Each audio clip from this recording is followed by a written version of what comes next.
وأحسن منك لم تر قط عيني وأجمل منك لم تلد النساء خلقت مبرأ من كل عيب خلقت مبرأ من كل عيب كأنك قد خلقت كما تشاء. كتاب أنزلناه إليك مبارك ليدبروا آياته وليتذكر أولو الألباب. یہ کتاب برکت والی ہے جسے ہم نے آپ کی طرف نازل فرمایا ہے تاکہ دانش مند لوگ اس کی آیتوں میں غور و فکر کریں اور نصیحت حاصل کریں. اللہم صلی علی سیدنا محمد وعلی آل سیدنا محمد بعدد کل ذرۃ مئۃ الف الف مرۃ. سامعین و ناظرین کرام، السلام علیکم ورحمۃ اللہ وبرکاتہ. سامعین کرام، سورہ المائدہ درس نمبر 451 آیت نمبر 12 حصہ اول. آج کا موضوع، کیا ہم سے اللہ تعالیٰ نے کوئی وعدہ لیا ہوا ہے؟ اس کے ساتھ آج کے سبق کا آغاز کرتے ہیں. سب سے پہلے گزشتہ سبق کا اعادہ ہوگا. اعوذ باللہ من الشیطان الرجیم. پناہ مانگتا ہوں میں اللہ کی شیطان مردود سے. بسم اللہ الرحمن الرحیم. شروع اللہ کے نام سے جو بڑا مہربان نہایت رحم والا ہے. یا ایہا الذین آمنوا اذکروا نعمت اللہ علیکم اذ ہم قوم ان یبسطوا الیکم ایدیہم إذ هم قوم أن يبسطوا إليكم أيديهم فكف أيديهم عنكم واتقوا الله وعلى الله فليتوكل المؤمنون. اے ایمان والو، خدا نے جو تم پر احسان کیا ہے اس کو یاد کرو جب ایک جماعت نے ارادہ کیا کہ تم پر دست درازی کریں تو اس نے ان کے ہاتھ روک دیے، اور خدا سے ڈرتے رہو اور مومنوں کو خدا ہی پر بھروسہ رکھنا چاہیے. سامعین کرام، سورہ المائدہ آیت نمبر 12. وَلَقَدْ أَخَذَ اللَّهُ مِيثَاقَ بَنِي إِسْرَائِيلَ، اور لیا میں نے وعدہ بنی اسرائیل سے. وَبَعَثْنَا مِنْهُمُ اثْنَيْ عَشَرَ نَقِيبًا، اور ان میں 12 نگران نقیب بنا دیے. وَقَالَ اللَّهُ إِنِّي مَعَكُمْ، اور اللہ نے کہا کہ میں تمہارے ساتھ ہوں. ان اقمتم الصلاۃ، 5 شرائط کے ساتھ میں تمہارے ساتھ ہوں. اگر تم نماز قائم کرو، وآتیتم الزکوٰۃ، زکوٰۃ دیا کرو، وآمنتم برسولی، اور میرے رسولوں پر یقین ایمان لے آؤ صحیح. وعزرتموہم، ان کی مدد کرو. واقرضتم اللہ قرضا حسنا، اور اللہ کو قرض حسن دو. تو لأکفرن عنکم سیئاتکم، یقیناً تمہاری گناہ میں تم سے دور کر دوں گا. ولأدخلنکم، اور ضرور میں تم کو داخل کروں گا ایسی جنتوں میں جس کے نیچے نہریں بہہ رہی ہوں گی. فمن کفر بعد ذالک، پس جس نے کفر کیا بعد اس کے، فقط تم میں سے، منکم تم میں سے، فقط ضل سواء السبیل، تو وہ سیدھے راستے سے بھٹک گیا. سامعین کرام، گزشتہ سبق میں بھی تھوڑی سی ہم نے بات کی تھی. اس میں اس کے جو آیت ہے بہت اہم ہے. اس کے مباحث جو ہیں، یعنی اس میں مختلف موضوعات پہ بحث کی گئی ہے اور وہ تمام بنیادی ہیں. مثال کے طور پہ کہ نگران کی کیا ضرورت ہے، نگران، ذمہ دار، نقیب، یہ تمام ہم معنی لفظ ہے. یعنی اس کی ضرورت کیا ہوتی ہے. پھر اس میں بحث یہ ہے کہ اللہ کی امداد، کس کے ساتھ ہوتی ہے، یعنی اللہ کی مدد کن حالات میں ہوتی ہے۔ اور تیسرا جو ہے اس میں یعنی اس کی شرائط کیا ہیں، اللہ کی مدد کی شرائط کیا ہیں، ایک جماعت کے ساتھ اللہ تعالیٰ کی مدد کی شرائط کیا ہے، پھر اس کا نتیجہ کیا ہوگا۔ تیسرا اس میں بحث یہ ہے کہ اس کا نتیجہ کیا ہوگا، آخر کیا نتیجہ نکلے گا، اور اگر کوئی ان شرائط کو پورا نہ کرے تو اس کا کیا نتیجہ ہوگا۔ یہ 3-4 موضوعات ہیں سامعین کرام۔ ایک تو سب سے پہلے وَجَعَلْنَا مِنْهُمُ 12 نقیبہ۔ سامعین کرام، نقیب کے معنی سردار کے بھی ہوتے ہیں کہ 12 سردار۔ دیکھیں سردار کا مطلب کیا ہوتا ہے، سردار کیا کرتا ہے، سردار رہنمائی کرتا ہے، سردار امام ہوتا ہے، امام وقت کہہ لیں آپ۔ تو یہ کب مقرر کیا اللہ تعالیٰ نے، جب کہ موسیٰ علیہ السلام موجود تھے بنی اسرائیل میں، موسیٰ علیہ السلام موجود تھے، اور میں نے آپ کو بتایا وہ تقریباً 6 لاکھ تھے، تو 50,000 پہ ایک سردار اللہ تعالیٰ نے مقرر کیا، وہ اللہ کے رسول نے مقرر کیا کس نے؟ اللہ کے رسول نے۔ ظاہر ہے کہ اللہ کے حکم ہی سے کیا ہوگا، اور وہ ساری بات۔ اچھا، دوسری بات یہ ہے کہ ہم دیکھتے ہیں کہ کیا حضور صلی اللہ علیہ وسلم کے زمانے بھی ایسا کوئی واقعات ہوتے تھے یا ایسا ہوا؟ بالکل ہوا سامعین کرام۔ یہ تو دیکھیں حضور صلی اللہ علیہ وسلم ابھی مدینے نہیں تشریف لے گئے تھے، تو وہاں کے لیے ایک نگران یا نقیب یا امام یا سردار وہاں بھجوایا۔ سعد بن عبادہ تھے یا کچھ، ابھی مجھے نام نہیں یاد آ رہا، کہ ہجرت سے پہلے کیا واقعہ ہے، تو وہاں کہ بھئی تم جاؤ، ان کو نمازیں بھی پڑھاؤ، ان کو تعلیم بھی دو، ان کی رہنمائی کرو۔ اسی طرح جو بھی فتوحات ہوتی، یعنی یمن کا حضرت میرے خیال سے ابن عباس تھے یا کوئی اور تھے، تو ان کو یمن کا سردار بنا کے بھجوایا، اور یہ تمام جو علاقے فتوحات ہوتے گئے، ہر علاقے کا ایک نگران ہوتا، نقیب ہوتا، اس میں سردار ہوتا، امام ہوتا، وہ وہاں کی۔ تو ایک تو یہ یعنی دیکھیں ہمارا جو تصور ہے، یعنی ہم جس زمانے میں رہ رہے ہیں، ایک تو یہ ہے کہ وہ اسلامی معاشرہ ہی باقی نہ رہا، نہ کوئی جماعت ہے اس وقت، نہ وہ کوئی نظام ہے اسلام کا۔ آپ کو معلوم ہے سامنے کرام، مدتوں ہوئی کہ وہ نظام ختم ہو گیا ہے۔ تو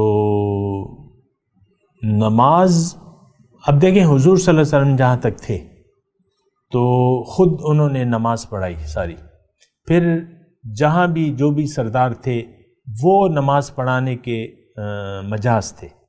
جمعے کی نماز آپ کو معلوم ہے کہ جمعے کی نماز کون پڑھائے گا؟ مسلمانوں کو سردار پڑھائے گا، امام، مسلمانوں کا امام المسلمین کہہ لیں، امیر المسلمین کہہ لیں، خلیفۃ المسلمین کہہ لیں، جو بھی آپ نام دے دیں۔ پہلے نظام ٹھیک تھا، یہ سارا بیعت ہوتی تھی، امام سردار امام بھی ہوتا تھا اور مجاز بھی ہوتا تھا، یعنی اس خلیفہ کا نائب ہوتا تھا۔ جمعے کی آپ شرائط دیکھ لیں نا، ہماری جو کتابوں میں شرائط پائی جاتی ہیں کہ جمعے کی نماز امام پڑھائے گا، سردار پڑھائے گا، قاضی مطلب جو بھی وہاں کا ہو، یعنی خلیفۃ المسلمین پڑھائے گا، اگر نہ ہو تو اس کا نائب ہوگا۔ یہ نائبین کا کچھ ایسا تصور ہے، نائب۔ تو اب اس میں دیکھیں رہنمائی ہے، سردار کون ہوتا ہے؟ ایک رہنما کا کام انجام دیتا ہے، اس کے مسلمانوں کے امور اس کے ذمے ہوتے ہیں۔ ابھی تو خلافت تو باقی نہ رہی، تو لہٰذا پھر وہ سارا سسٹم ہی ختم ہو گیا۔ حضور صلی اللہ علیہ وسلم کی بیعت لیتے تھے مسلمانوں سے، مسلمان یعنی جو بیعت لیتا تھا تو وہ حضور سے لیتا تھا۔ پھر جب حضور کے بعد جو ہے پھر جو ان کے نائب تھے خلیفۃ المسلمین حضرت ابوبکر صدیق تھے، وہ انہوں نے بیعت لی، وہ رہنمائی کرتے تھے امت مسلمہ کی۔ اس کے بعد حضرت عمر فاروق تھے۔ اچھا، اسی طرح وہ موجود ہوتے، دیگر علاقوں کے سردار الگ الگ ہوتے، ہر علاقے میں مثال کے طور پہ امیر معاویہ الگ ملک شام میں تھے، ان کے سردار تھے، بیعت خلیفہ کی بیعت پھر وہ لیتے تھے۔ تو وہ بیعت کا ایک بہت یعنی گہرا تصور ہے، بیعت ہونی چاہیے۔ انسان اگر کامیابی چاہتا ہے تو اسے اللہ سے بیعت کرنی چاہیے، بیعت کرنی چاہیے، اور وہ بیعت کے اچھا اب حضور صلی اللہ علیہ وسلم سے بیعت تو ثابت ہے، ان الذین یبایعونک انما هم یبایعون اللہ۔ پھر بیعت کی اقسام بھی ہیں سامنے کرام، ایک بیعت خلافت ہوتی ہے، پھر بیعت اصلاح بھی ہوتی ہے۔ بیعت اصلاح بھی ثابت ہے، قرآن سے بھی ثابت ہے، اور حضور صلی اللہ علیہ وسلم بیٹھے ہوئے تھے اور انہوں نے صحابہ کو کہا کہ تم میں سے ان امور پر مجھ سے بیعت کرتا ہے؟ یا مومنات کی بیعت قرآن سے ثابت ہے، اذا جاءک المؤمنات یبایعنک علی الا یشرکن باللہ ولا یزنین ولا یقتلن اولادہن الی آخری آیت ہے کہ جب مومن عورتیں آپ کے پاس آئیں اور بعض امور پر آپ سے بیعت لیں تو آپ ان سے بیعت کر دیجیے، ان سے بیعت لے لیجیے۔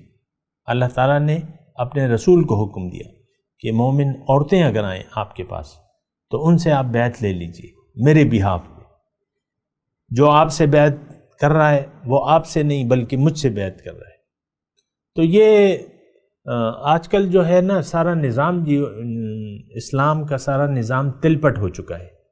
بیعت کے نام سے ہی بعض لوگ چڑھتے ہیں، یہ مجھے معلوم ہے، آپ کو معلوم ہے، اور جو لوگ آج بیعت اس میں بعض صاحبان بیعت ہوتے ہیں، وہ بیعت یعنی یہ اس نظام کے منہ پہ ایک کالا دھبا ہے، ان کو کوئی واسطہ نہیں ہے یعنی خلافت سے، یعنی حضور صلی اللہ علیہ وسلم کی نائبت سے۔ وہ نہ اصلاح کر سکتے ہیں، نہ تزکیہ کر سکتے ہیں، نہ رہنمائی کر سکتے ہیں، بلکہ وہ اصلاح کے نام پہ ایک دھبا ہوتے ہیں، ڈبہ پیر جو آپ جیسے کہتے ہیں نا، تو وہ ایک الگ مسئلہ ہے۔ لیکن ویسے ہی میں نے مضمون آپ کو ادا کر دیا کہ یہ کوئی یونیک تصور نہیں ہے۔ آج کل اگر کوئی مسلمان کسی صاحب ارشاد سے بیعت کرتا ہے تو یہ کوئی نئی بات نہیں ہے، اور اس میں کوئی حرج نہیں ہے کہ آپ کسی بھی شخص کو، کسی اللہ والے کو اپنا نگران بنا لیں، اپنا سردار بنا لیں، اپنا امام بنا لیں۔ تو بہرحال زیادہ میں اس سلسلے میں کچھ نہیں کہہ رہا، اور یہ مضمون خاصا وسیع ہے، اور اس میں صرف رہنمائی کی بات ہے۔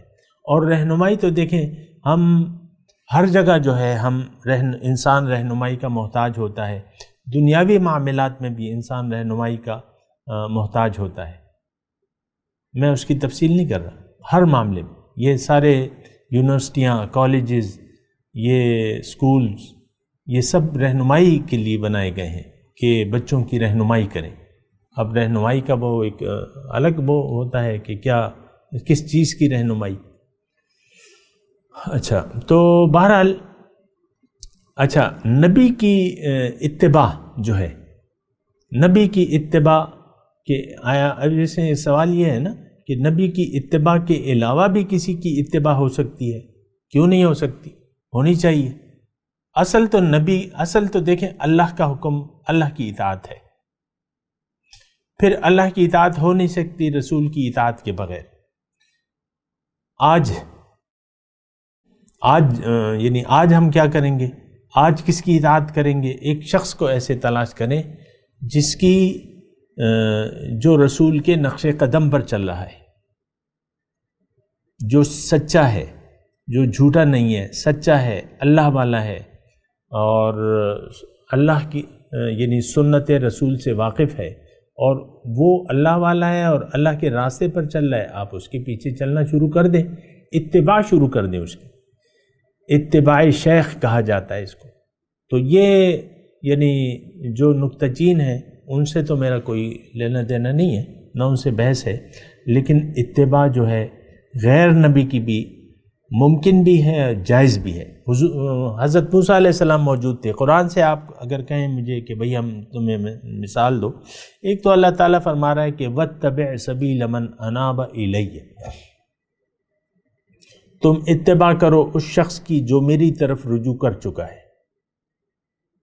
یہ عام حکم ہے، یعنی جو اللہ کہہ رہا ہے کہ جو میرے راستے پر ہے تم اس کے پیچھے آؤ، چلو اس کے پیچھے، اس کی پیروی کرو.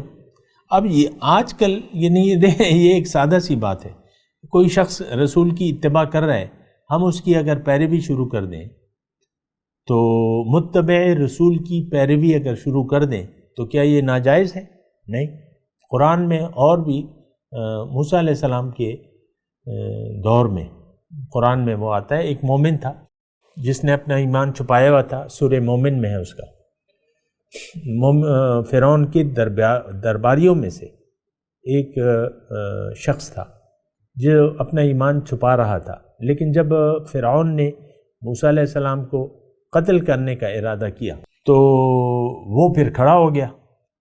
اتقتلون رجلا ان یقول ربی اللہ، اے فرعون کیا تم ایسے شخص کو قتل کرتے ہو جو یہ کہہ رہا ہے کہ رب میرا اللہ ہے. بہرحال وہ ایک یعنی طویل اس کا واقعہ آیا ہے.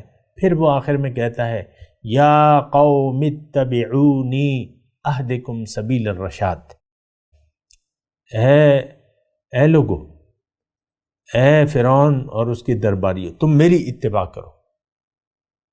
اب پیغمبر موجود ہے، یہ مومن کہہ رہا ہے کہ میری اتباع کرو. یا قوم اتبعونی اہدکم سبیل الرشاد، میری بات مانو، میری پیروی کرو، میں تمہیں سیدھے راستے کی طرف ہدایت دیتا ہوں، سیدھا راستہ میں تمہیں بتاتا ہوں. تو یہ کوئی ایسی بات نہیں ہے سامعین اکرام، اور اس میں عقلی طور پہ بھی یہ جائز ہے، ممکن ہے، ہونا چاہیے. اور میں نے آپ کو حدیث آپ کو سنائی تھی نا کل کہ من مات ولم یعرف امام زمانہ فکأنہ مات میتۃ الجاہلیہ، جس نے اپنے زمانے کے امام کو نہیں پہچانا تو وہ جاہلیت کی موت مرا. اب ظاہر ہے آج کے دور میں اگر ایک شخص یعنی اپنے وقت کے امام کو نہیں پہچانتا، وقت کا امام کون ہے؟ وارث نبی. وارث نبی کون ہوتا ہے؟ العلماء.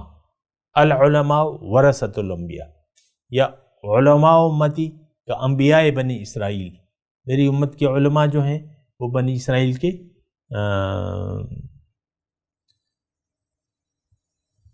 پیغمبروں کی طرح ہیں، کا انبیاء نبیوں کی طرح ہیں.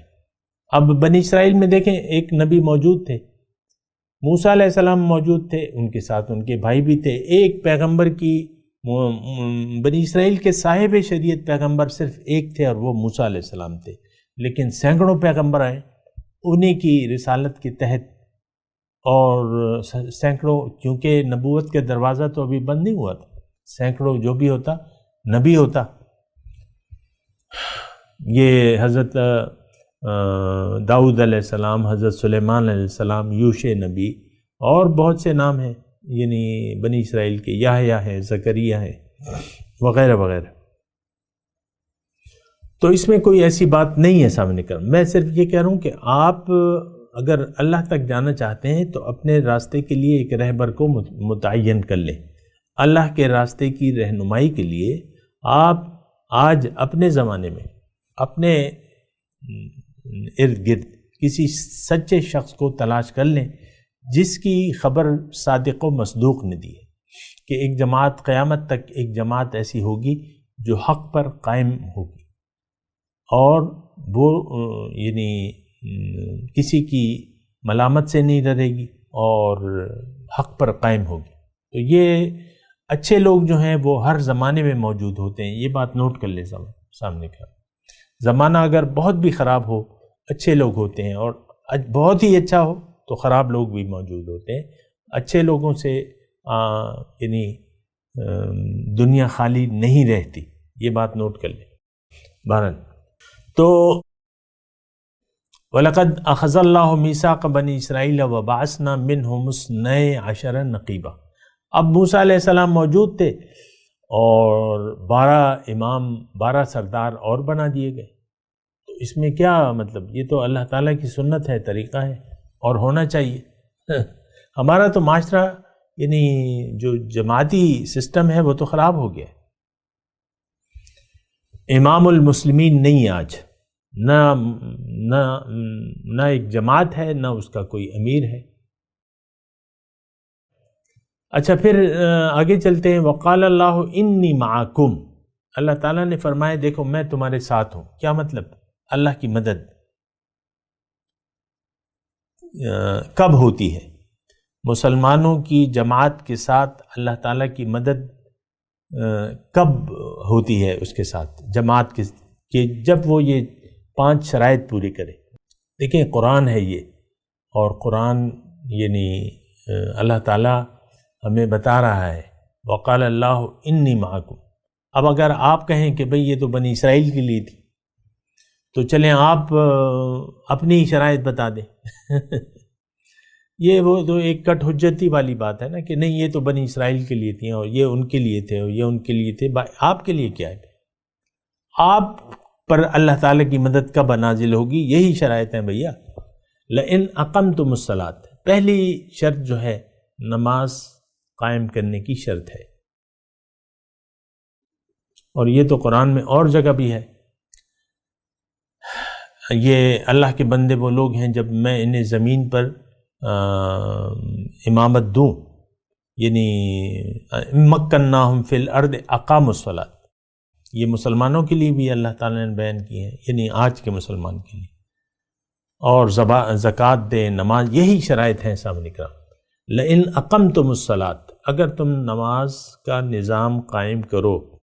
اب تھوڑا سا رکے، میں تھوڑی سی نماز پہ بات کرنا چاہتا ہوں کیونکہ آئی ہے نماز. تو دیکھیں نماز تو مومنین پر فرض ہے، مومنین کے لیے ہے نماز. اور یہ سارے فرامین، ساری شریعت، سارے احکامات یہ مومن کے لیے ہیں. اب یہ جو ہیں یعنی جو منکرین رسالت ہے، جو منکرین آخرت ہے اور منکرین توحید ہے، ان کے لیے تو یہ احکام نہیں ہے. ان کے لیے تو اسلام کی دعوت ہے کہ بھئی تم لوگ نبی پر ایمان لے آؤ. یہاں بھی ایمان کی بات ہو رہی ہے نبی پہ. تو لئن اقمتم الصلاۃ، تو بہرحال میں نماز کی میں بات کر رہا ہوں. دیکھیں ہم نے تو یعنی مسجد مثال کے طور پہ 500 نمازی ہیں ایک مسجد میں، باجماعت نماز ہو رہی ہے. ایک بھی اس میں نماز کا مقصد نہیں جانتا، بس نماز پڑھے جا رہے ہیں. ہماری تو تمام باتیں جو ہیں وہ بس بغیر کسی مقصد کے ہیں. ہم یعنی دیکھیں ہمارا مقصود تو دنیا ہے. بالکل اگر مجھ سے آپ سچ کہلوانا چاہتے ہیں کہ بھئی جو تمہارے دل میں ہے کہہ دو، کیوں تم چھپا رہے ہو کسی بات کو، تو میں ظاہر کر دیتا ہوں. اصل میں تو ہم مومن نہیں ہیں، نہ اللہ پر ایمان ہے ہمارا کہ اللہ میرا الہ واحد ہے، نہ رسول کی رسالت پر یقین ہے کہ رسول واجب الاتباع ہے یا ان کی اطاعت ہم پر واجب ہے. یہ ہمارا نہ یقین ہے نہ ہم کرنا چاہتے ہیں. تیسرا آخرت پہ تو ہمارا یقین ہی نہیں ہے. دیکھیں گے، دیکھا جائے گا، جب پڑے گی تو دیکھیں گے. اور آخرت تو یعنی نہ جنت کو مانتے ہیں نہ دوزخ کو مانتے ہیں. تو بہرحال میں آپ سے عرض کر رہا ہوں جناب، یہ مومنین کے لیے ہیں احکامات. اگر آپ مومنین کی جماعت میں ہیں تو آپ کو نماز قائم کرنا ہوگی، وقت پہ نماز پڑھنی ہوگی، زکوٰۃ دینی ہوگی. زکوٰۃ کا ایک یعنی سسٹم ہے اللہ تعالیٰ نے ہمارے لیے بنایا ہے اسلامی معاشرے کے لیے، مومنین کی جماعت کے لیے. کافر کو آپ زکوٰۃ نہیں دے سکتے، مومن کو آپ زکوٰۃ مومن پر ہوتی ہے. تو آتا ہے تو مالی نظام ہے یہ، اور اس کے بہت سے فوائد ہیں. یعنی ایک تو مال کی جو خرچ ہے اللہ کی راہ میں مال، تو یہ تو ایک لازمی حصہ ہے جو آپ اپنے حکومت کو دیں گے۔ زکوٰۃ جو ہے وہ حکومت کو دینی ہوتی ہے اسلامی معاشرے میں۔ حضرت ابوبکر نے ان لوگوں کے خلاف قتال کیا تھا جو حکومت کو زکوٰۃ دینے کے لیے تیار نہیں تھے۔ وہ کہتے تھے نہیں، یہ حکومت کو نہیں دیں گے، ہم دے دیں گے اپنی مرضی سے جس کو چاہیں گے۔ نہیں، یہ حکومت کو دینی ہوتی ہے۔ اگر اسلامی معاشرہ ہو، مسلمانوں کی ایک جماعت ہو، ان کی حکومت ہو، تو زکوٰۃ آپ انفرادی طور پہ نہیں دے سکتے، یہ جائے گی بیت المال میں، وہاں اس کے مصارف ہیں اور وہ پھر خرچ کرے گی۔ بہرحال لیکن اگر حکومت نہیں ہے تو پھر انفرادی طور پہ آپ دے سکتے ہیں، یعنی اس کی پھر اجازت ہوتی ہے۔ وَآمَنْتُمْ بِرُسُلِي، تیسری شرط جو ہے تو ایمان بالرسل ہے۔ ایمان بالرسل کا مطلب کیا ہے؟ ایمان ہوتا ہے تقلید کے لیے، کہ آپ اس کی تقلید کریں، آپ اس کے اسوہ حسنہ کو قبول کریں، آپ اس کی اطاعت کریں، آپ اس کی اتباع کریں، آپ اس کا کہنا مانیں۔ ما آتاکم الرسول فخذوہ وما نہاکم عنہ فانتہوا، جو بھی تمہیں رسول دے دے اس کو لے لو، جس سے روکے اس سے رک جاؤ۔ تو آمنتم بالرسلی، ایمان بالرسول، ہمارا تو آج ایمان بالرسول نہیں ہے۔ ہم تو نفسانی خواہشات ہمارا خدا ہے، اور ہم بس معاشرے کو دیکھ رہے ہیں، کافروں کو دیکھتے ہیں اور اس کو دیکھتے ہیں۔ آپ دیکھ لیں تمام معاشرہ اسی رنگ میں رنگا ہوا ہے۔ اس کی تفصیل موجود ہے، آپ دیکھ رہے ہیں، اس میں کوئی خاص لمبے چوڑے دلائل کی ضرورت نہیں ہے۔ ہمارا اپنے رسول ہمارے لیے اسوہ حسنہ نہیں ہے، جبکہ رسول تو ایک عملی نمونہ بن کے آتا ہے۔ لِتَكُونُوا شُهَدَاءَ عَلَى النَّاسِ وَيَكُونَ الرَّسُولُ عَلَيْكُمْ شَهِيدًا وَآمَنْتُمْ بِرُسُلِي، رسول پر یقین۔ اب دیکھیں یہ مخاطب ہیں مومن، مخاطبہ ہو رہا ہے مومنوں سے، مسلمانوں کی جماعت سے مخاطبہ ہو رہا ہے کہ بھئی یہ 5 باتیں تم نے کرنی ہیں لازماً، نماز، زکوٰۃ، میرے رسول پر ایمان، یعنی ان کی اطاعت واجب ہے۔ یہ تو اس میں تو کوئی دلائل کی ضرورت نہیں ہے کہ رسول کی اطاعت واجب ہے۔ وَعَزَّرْتُمُوهُمْ، پھر تم ان کے مشن میں تم ان کی مدد بھی کرو گے ہر طریقے سے۔ اب ظاہر ہے کہ رسول کی ایک جماعت ہوگی تو رسول کی مدد ان پر لازم ہوگا۔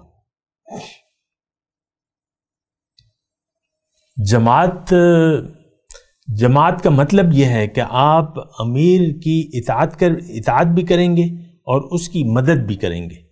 رسول ہوتا ہے اللہ کا پیغامبر، پھر اللہ کا پیغام پہنچتا ہے، یعنی جو لوگ اس کی دعوت کو قبول کر لیتے ہیں پھر ان کی ڈیوٹی ہوتی ہے۔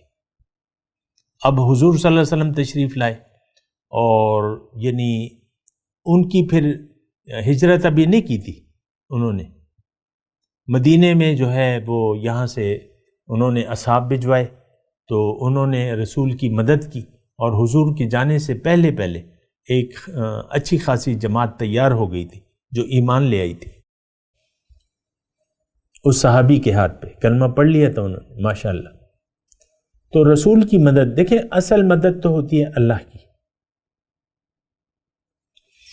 اللہ کی مدد۔ اللہ کی مدد کا مطلب کیا ہے؟ ان تنصروا اللہ ینصرکم، کونوا انصار اللہ، اللہ کے مددگار بن جاؤ۔ دیکھیں اللہ تعالیٰ نے، یہ مضمون طویل ہے، میں ابھی تو وقت بھی ہمارا پورا ہو گیا ہے، میں ابھی یہاں پہ رکتا ہوں۔ عزرتموہم پہ انشاءاللہ اللہ نے چاہا تو میں بات کروں گا۔ ابھی میں تلاوت کرتا ہوں، میرے ساتھ دہرائیے۔ اعوذ باللہ من الشیطان الرجیم، بسم اللہ الرحمن الرحیم۔ وَإِذْ أَخَذَ اللَّهُ مِيثَاقَ بَنِي إِسْرَائِيلَ،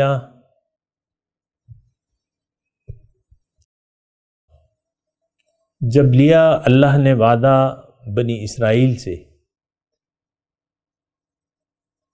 اور وَلَقَدْ أَخَذَ اللَّهُ، یقیناً لیا تھا اللہ تعالیٰ نے وعدہ بنی اسرائیل سے، وَبَعَثْنَا مِنْهُمُ اثْنَيْ عَشَرَ نَقِيبًا، ان میں 12 سردار مقرر کر دیے تھے۔ وقال اللہ انی معکم، اللہ نے کہا میں تمہارے ساتھ ہوں۔ لئن اقمتم الصلاۃ، ترجمہ سنا دیں، وقت کم ہے۔ اگر تم نماز قائم کرو گے، وآتیتم الزکوٰۃ، اور زکوٰۃ دو گے، وآمنتم برسولی، اور میرے رسولوں پر ایمان لے آؤ گے، وعزرتموہم، ان کی خصوصی مدد کرو گے، وَأَقْرَضْتُمُ اللَّهَ قَرْضًا حَسَنًا، اور اللہ کو قرض حسن دیتے رہو، لَأُكَفِّرَنَّ عَنْكُمْ سَيِّئَاتِكُمْ، تو میں تم سے تمہارے گناہوں کو ضرور مٹا دوں گا، وَلَأُدْخِلَنَّكُمْ جَنَّاتٍ تَجْرِي مِن تَحْتِهَا الْأَنْهَارُ، اور اس کے بعد میں تمہیں داخل کروں گا یقیناً ایسی جنتوں میں جس کے نیچے نہریں بہہ رہی ہوں گی۔ وَمَنْ كَفَرَ بَعْدَ ذَلِكَ مِنْكُمْ، تم میں سے جو بھی اس وعدے کے خلاف کرے گا، فَقَدْ ضَلَّ سَوَاءَ السَّبِيلِ، تو بے شک وہ سیدھے راستے سے بھٹک جائے گا۔ اب ان آیت کی تلاوت اور ترجمہ۔ اعوذ باللہ من الشیطان الرجیم، پناہ مانگتا ہوں میں اللہ کی شیطان مردود سے۔ بسم اللہ الرحمن الرحیم، شروع اللہ کے نام سے جو بڑا مہربان نہایت رحم والا ہے۔ وَلَقَدْ أَخَذَ اللَّهُ مِيثَاقَ بَنِي إِسْرَائِيلَ وَبَعَثْنَا مِنْهُمُ 12 نَقِيبًا وَقَالَ اللَّهُ إِنِّي مَعَكُمْ لَئِنْ أَقَمْتُمُ الصَّلَاةَ وَآتَيْتُمُ الزَّكَاةَ وآمنتم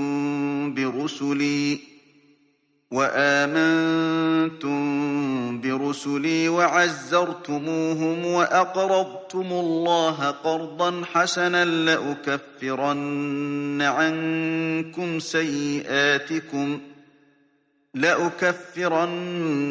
عنكم سيئاتكم ولأدخلنكم جنات تجري من تحتها الأنهار فمن كفر بعد ذلك منكم فقد ضل سواء السبيل۔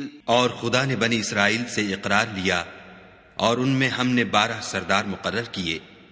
پھر خدا نے فرمایا کہ میں تمہارے ساتھ ہوں، اگر تم نماز پڑھتے اور زکوٰۃ دیتے رہو گے اور میرے پیغمبروں پر ایمان لاؤ گے اور ان کی مدد کرو گے اور خدا کو قرض حسنہ دو گے تو میں تم سے تمہارے گناہ دور کر دوں گا اور تم کو بہشتوں میں داخل کروں گا جن کے نیچے نہریں بہہ رہی ہیں۔ پھر جس نے اس کے بعد تم میں سے کفر کیا وہ سیدھے رستے سے بھٹک گیا۔ سامعین کرام، اس کے ساتھ آج کے درس کا وقت اختتام کو پہنچا۔ اگلے درس میں انشاءاللہ ملاقات ہوگی۔ وآخر دعوانا ان الحمدللہ رب العالمین۔ مولایا صلی وسلم دائما ابدا علی حبیبک خیر الخلق کلہم۔